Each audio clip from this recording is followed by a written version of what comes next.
अमरावती महानगरपालिकेच्या स्वच्छ अमरावती मोहिमेचा फोलपणा पुन्हा एकदा उघड झाला आहे। महानगरपालिका जिथे स्वतःचं कौतुक करत आहे तिथे संपूर्ण शहर स्वच्छ आहे, तिथेच पश्चिम अमरावती अकबरनगर परिसरात नागरिकांचे आयुष्य अक्षरशः नाल्यात वाहत आहे। नाल्याचे पाणी थेट घरामध्ये घुसतंय, रस्त्यावर सांडतंय आणि या दुर्गंधीने परिसरात रोगराईचं सावट निर्माण झालं आहे। नागरिकांनी अनेक वेळा तक्रारी केल्या, पण ठेकेदार आणि मनपा अधिकारी दोघांच्याही कानावर जणू काही ऐकूच येत नाही। सिटी न्यूजने आज प्रत्यक्ष ठिकाणी जाऊन हा प्रकार उघडकीस आणला आहे। अमरावती महानगरपालिकेच्या वतीने गेल्या काही महिन्यांपासून स्वच्छता अभियान मोठ्या प्रमाणावर राबवलं जात असल्याचं सांगितलं जात आहे। पत्रकारांमध्ये, जाहिरातींमध्ये आणि सोशल मीडियावर स्वच्छ अमरावतीचे दावे जोरदारपणे मांडले जात आहेत, मात्र वास्तव चित्र काही वेगळंच आहे। शहरातील पश्चिम भागातील अकबरनगर परिसरात नागरिक अक्षरशः नाल्याच्या पाण्यात जगत आहेत। येथील नाले अनेक वर्षांपासून साफ झालेले नाहीत, त्यामुळे नाल्याचं पाणी उलटून थेट नागरिकांच्या घरात आणि रस्त्यावरच येत आहे। घाण, दुर्गंधी आणि डास यामुळे लोकांचं आरोग्य धोक्यात आलं आहे।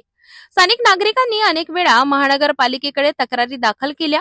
ठेकेदार आणि मनपा आयुक्तांनाही या संदर्भात माहिती देण्यात आली, पण आजवर कोणतीही कार्यवाही झाली नाही।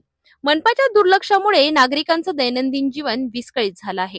सिटी न्यूजने प्रत्यक्ष ठिकाणी भेट देऊन परिस्थितीचा आढावा घेतला असता रस्त्यावर वाहणारं नाल्याचं पाणी, तुटलेल्या गटारी आणि दुर्गंधीचं साम्राज्य दिसून आलं।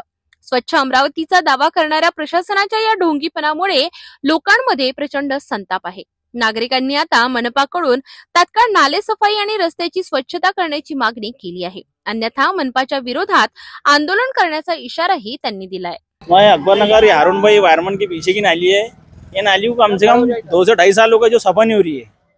एक भुरू भाई करके है, यहाँ पे रहते, उनको मैं बोल के थक गया, फोन भी कर रहा हूँ, सब कर रहा हूँ। और एक मुकद्दिस हुसैन है, उनका लड़का है, मोइज हुसैन, ठेकेदार है वो, मोइज हुसैन, मुकद्दिस हुसैन करके। उसको मैं कल कॉल किया तो बोले सोमवार को भेजता हूँ, बोले सोमवार को कॉल किया तो बोले आदमी नहीं आया। बोले जब मैंने गुलिस्तान नगर में जाके देखा तो आदमी वहाँ पर मौजूद थे, काम कर रहे थे आदमी। बोले कल तुम्हारे ऑर्डर आ जाएंगे। बोले ऐसा कम से कम 2 से 2.5 साल से ऐसी ही बोल रहे हो। मेरे घर के अंदर में अभी तुमने देखा पूरा पानी घुस गया घर के अंदर में। मैं कमिश्नर साहब से 3 से 4 बार मिल चुका हूँ ये याली प्रॉब्लम के बारे में। हाँ, 2 से 3 बार कंप्लेंट दे चुका हूँ। उन्होंने बोले आओ ठेकेदार करके। एकदम से पानी कभी आ गया ना, पूरे घरों में पानी घुस जाता, पूरे घर में इल्लिया, यानी जिस दिन आप देखते थे ना उस दिन तो नहीं, पूरे घरों में इल्ले थे। फिर साफ सफाई होती नहीं आपकी तरफ? नहीं, अचानक आते। मतलब कब आते? लेकिन महीने में नहीं, समझो साल में 1-2 बार बस।